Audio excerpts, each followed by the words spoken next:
Hello, everyone. I'm doing a live video for the very first time. It's been a couple months now since we posted a video on our channel, and it's uh, because I've been pretty busy recently. Been wrapping up graduate school. Got an audience, live audience of one here, even if I don't have anyone in the channel yet. But yeah, so I've been pretty busy finishing up graduate school. Going to be finishing with my graduate program here in just about a couple of weeks. So I had a sort of thesis project I was working on with a group of people, and it took a lot of work, and so I haven't had time to really update any of the material on the channel, even though I wish I could have done that, but I guess I'll have to get to that in the future. So fortunately, we have some things coming down the pipeline here pretty soon in the future, maybe some more detailed projects. I'm hoping to maybe kind of, I don't know, think out future projects a little more, or maybe do them a little more in depth, and then be able to have videos that are better edited, or just more interesting in general, rather than just kind of like video blogs. So the place for those kind of videos I'm thinking will be maybe kind of live broadcasts like this, where I can just sort of talk generally about literature, or maybe I could have one-on-one, and we can have one of our little things, and we can do that live. So yeah, sometimes it's easier to not edit. I mean, the kind of whether something's conducive to editing kind of depends on the material. In some cases, some topics are better to do edited videos with, and some are better to do kind of stream of consciousness kind of things, like book reviews and that kind of thing. Another thing, in terms of the quality of the video, I apologize. Apparently, YouTube doesn't allow you to live stream from your mobile phone unless you have 1,000 subscribers. So the audio quality and the video quality, I'm sure, it's probably kind of bad, but usually for my videos, for the ones that look better and sound better, typically it's because we're using a cell phone camera and audio as opposed to a laptop. So I'm hopefully going to try to get that figured out, see if I can kind of stream from the cell phone camera without using it as a cell phone, but rather doing it through the computer. So anyways, what I want to talk about today is the 200th birthday of famous poet Walt Whitman. So we're here in New York, which of course Walt originated from Long Island. We're in Manhattan here today. So we're back for a college reunion for one of the members of our channel, and coming back and visiting New York after having I lived here for a little while a number of years ago, and so I haven't visited since then. So we're doing some literary type things. We're hopefully going to visit some bookstores, or one bookstore in particular, we'll see. And then also there are kind of a number of just kind of literary sites around town. So to discuss Walt Whitman, the last time I had really called any real attention to Walt Whitman, I think it was about 4 years ago, when it was the 150th anniversary of Abraham Lincoln's passing, which of course Whitman is famous for his poetry regarding the assassinated president.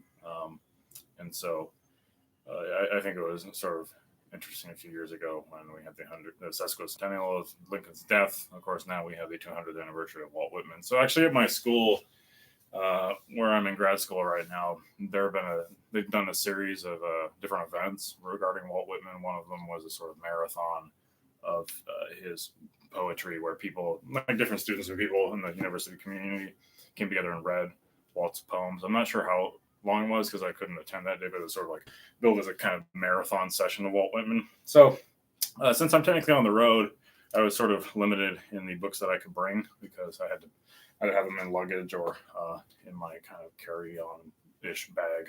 So one copy I brought with me is this is these are the Classics Club editions. You might have seen these. Now, a long time ago, it seemed like this was pretty common, but not so much anymore. And you might still come across these if you find older books. Is they have these kind of subscription clubs where people would subscribe to a club that made nice editions of books, like hardcovers generally, and they'd send them out. I think some of my older videos have dealt with that. I think I have one about House of the Seven Gables, or one that involves Nathaniel Hawthorne that has a really old gilded edition and everything. There's a whole bunch of information in the pamphlet about how the printing process was involved, and what the typeset was and everything. And so that was the American Heritage Club that used to make those really nice editions. So this is the Classics Club, I believe. So this is a 1942 edition. Yeah, typically with these these clubs, you also get a little pamphlet about the author. So this basically describes the selection of this particular work that they would send out to subscribers. Unfortunately, there don't seem to be really a lot of publishing houses that do this much anymore. I know Melville House Publishing, which is the publishing house that made the famous sort of T-shirt that Slavoj Zizek wears. It says, I would prefer not to. That's Melville Publishing House. They're based here in New York City. They do a sort of subscription service, but they specialize in short stories and novellas. And so if you subscribe to them, they send you, I think, one a month. But for the most part, these kind of subscription services have sort of gone away for the most part, though you can still kind of buy them, obviously, aftermarket. So I have one. I have a Whitman one. I have one that's a collection of Plato's work. I think it's The Republic and Symposium and the Phaedo and a bunch of other things. And so I brought this one today. Another curious edition of Whitman that I have is a couple of years ago, Penguin did a whole thing where, since it was their 80th anniversary, they had these tiny Penguin edition classics for 80p each. Of course, since I was no longer living in Britain at the time, I had to pay, I don't know, $2 or $3. I got a handful of different ones that I like. And of course, this one I got by Whitman. I got this one just because it's easy to take on the plane. It's small. So I figured I would read, do a little bit of Whitman reading here. And so, of course, we could probably start with what is probably the most famous of his poems. And you'll probably recognize them. So 200 years ago today, May 31st, 1819.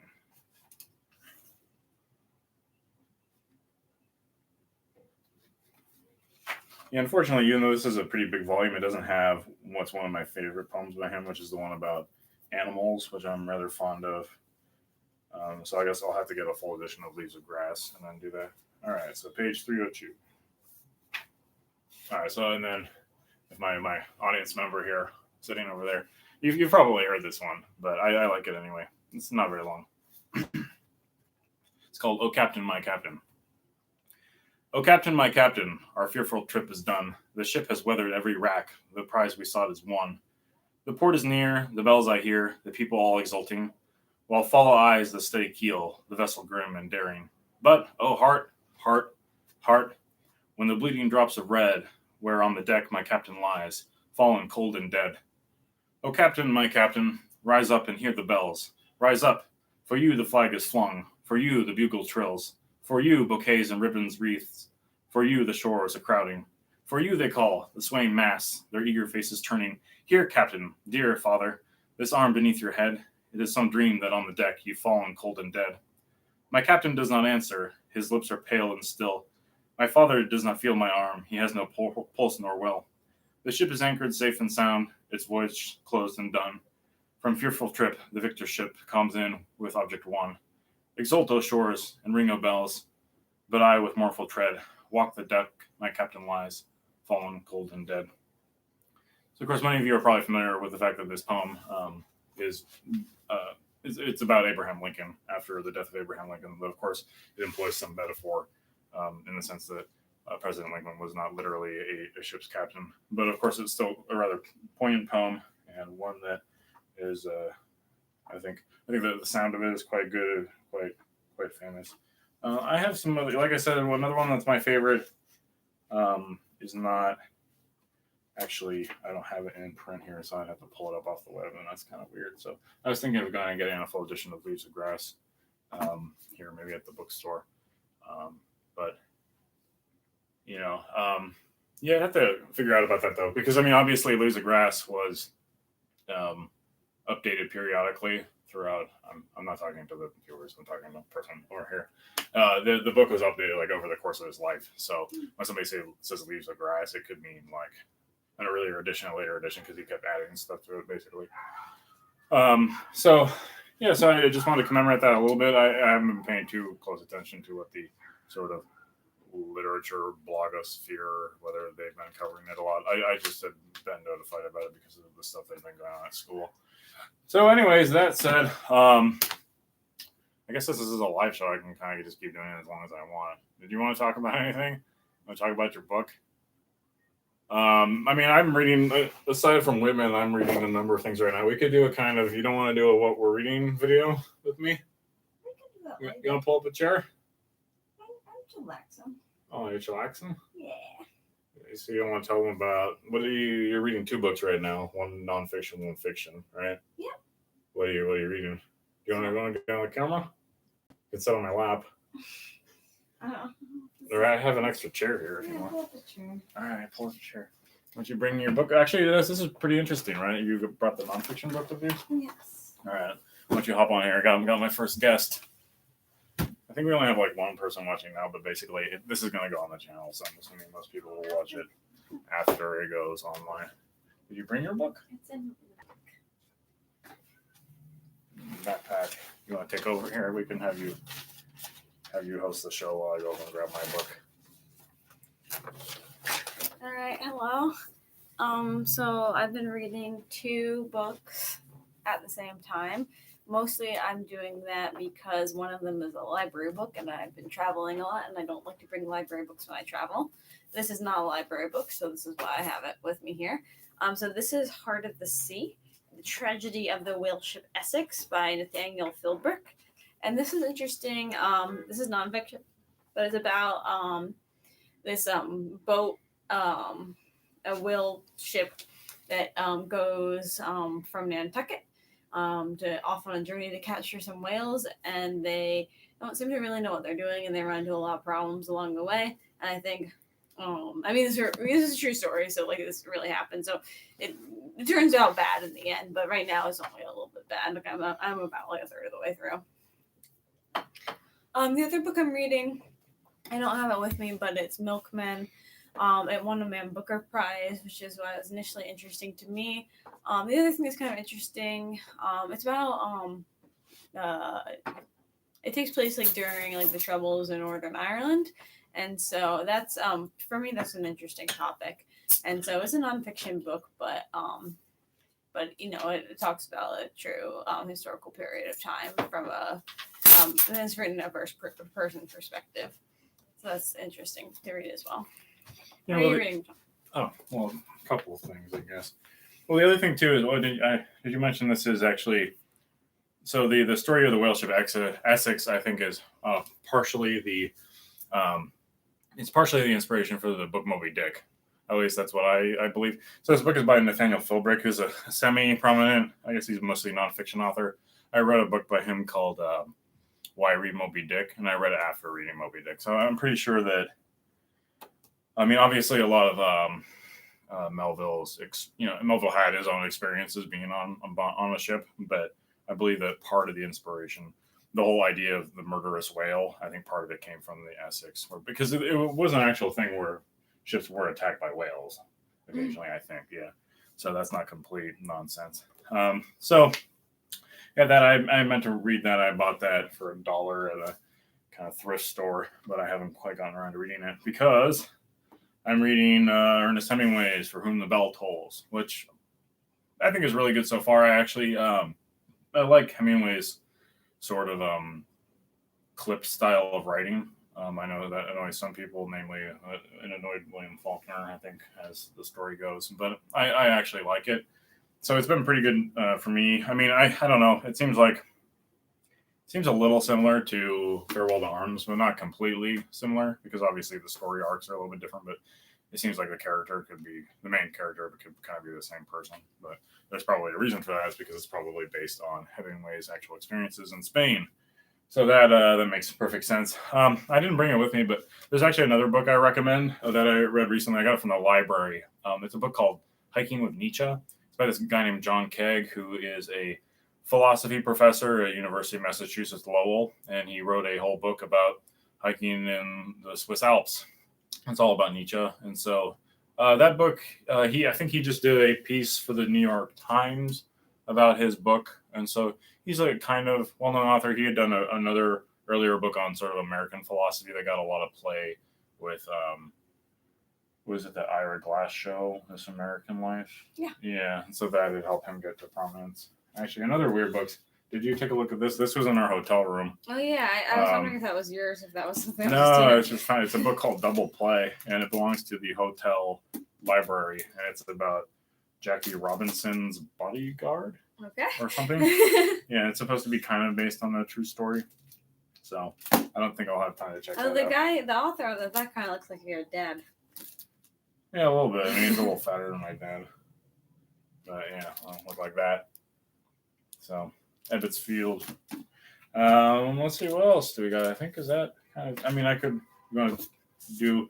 I had tossed around the idea of doing a Walt Whitman reading marathon, but she didn't seem to find that as interesting. Because like when you read 50 pages of poetry, you're not reading 50 pages. You're reading like a few pages of poetry. You know. And so I don't find it that. Yeah, because if you read all of Drum Taps, it would be about 70 pages. But like I said, this is not a complete edition. Oh, what do you think is how do pages convert to minutes? I don't know. It depends on how quickly you read. I'm a really slow reader, so it kind of, I You should do that as like a nice edited video where you do like little like artwork. Yeah. You can do some illustrations. Okay, here's an introduction. We must concede that Whitman was somewhat deficient in the common human instinct of reticence, as one critic remarked of Leaves of Grass. Here be all kinds of leaves, but fig leaves. What do you take that to mean? I take that to mean like he's sort of burying himself, like he's not he's not being reticent, so he's not holding back at all, right? So I see. So it's like he's naked and wearing fig leaves. I guess that he's burying his soul. I see. Right. So yeah, I guess something like that. I mean, obviously, if you read some of his poems, I mean, you could take when he talks about loving men and women, you could take that to mean platonically. You could also take it more literally. An actually interesting story I've heard about Whitman is I read this book, and it's not particularly well known, but I definitely recommend it to everyone. It's a nonfiction book. I recommend it to you. I've read it twice. Called The Dead Travel Fast. It's by a guy named Eric Nyland. I'd have to check. Yeah, you mentioned this to me. Yeah, so Dead Travel Fast. It's a book about vampires. Now, it's sort of, if you ever read Chuck Klosterman, pretty similar.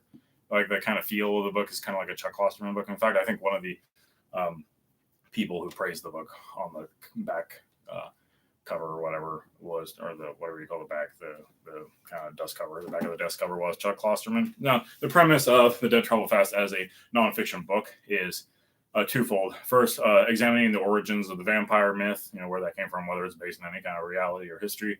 And then the author also tries to watch every single vampire book or every single vampire film ever made, which is something like 600 of them. Now, this ties into Whitman because the author engages in a pretty lengthy discussion of Bram Stoker, who wrote Dracula. And it's pretty well accepted that Stoker's model for the character Dracula was actually Walt Whitman, which is kind of strange because if you've seen pictures of Walt Whitman, he doesn't look anything like our conception of Dracula, right? This sort of suave, kind of Eastern-looking, European-looking guy, Bela Lugosi, right? This idea, clean-shaven, slick back, and that his description of Dracula is more kind of like wild-looking man, which is kind of in his later years. That's kind of what Whitman looked like. So the author of the book then goes on to talk about how basically Stoker idolized Whitman as like a fan, and wrote this lengthy praise letter to him that he never mailed him, and then I think maybe he got in contact with him later.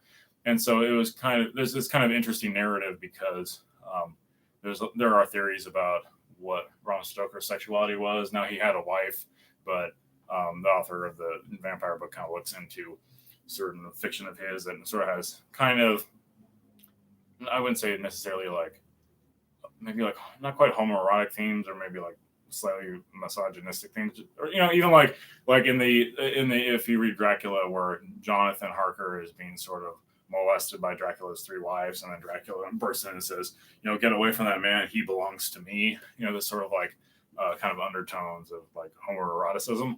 That said, I mean, he might be grasping at straws for this. Of course, another thing that you learn during the course of the book is actually that Bram Stoker apparently was acquainted with Oscar Wilde because they both went to Trinity and Dublin College, and that they even kind of vied for the same to court the same woman who ended up marrying Bram Stoker. Yeah, so the Dracula Whitman connection, a kind of weird, interesting one, worth mentioning. So, all right, well, I think we're running close to 20 minutes. I was actually mostly just bored, and I wanted to do a video without having to Yeah, because obviously, like, part of the reason why I get so slow in making videos sometimes is that I have to edit all of them, and then that can be kind of a pain. So that prevents me from doing videos. But after graduation, in a couple weeks, we'll probably try to add some new content. Probably going to do a video just on stuff here locally in New York City about literary sites, and bookstores. There's a couple here in town that I like, and then also I was actually thinking about doing a video on like rare and signed books that I have, or just like book ephemera and that kind of stuff. And then I never did that. I never finished that Dr. Seuss one I was doing. Yeah, you have all sorts of stuff coming soon. Yeah, the thing too is I try to keep it good vibes because I'm almost tempted to have a kind of like a category of things, a category of videos and topics. So just like things I don't like, but I don't want people to think that I'm too cranky or anything like that. So, all right, well, I'm gonna go either work on an assignment I have, or maybe read more Miss Hemingway, but we'll see. Yep. So take some time today to read some Walt Whitman. 200th birthday. Happy. I wish we could go out to. I think he's buried in Camden. Or interred in Camden. A pretty sizable kind of mausoleum. Which actually, you know that when he died, it was a big deal. Like everyone went to his, like 1,000 people went to his house to basically pay their respects and everything. Which to me, it's so interesting hearing these stories about from the late 1800s about people who were into poetry. You know, like you hear stories about Tennyson, and he'd go to places in public, and there would be you go along and there'd be thousands of people there to see him. And to me, that's just so weird to think about that when seems like nobody cares about poetry at all now. Like you would never think of hearing about something like that. But I have my own theories on why that's the case. I'm sure you do too. Maybe that's another video for another time. All right, so I'm gonna sign off. All right, that's it. All right, bye.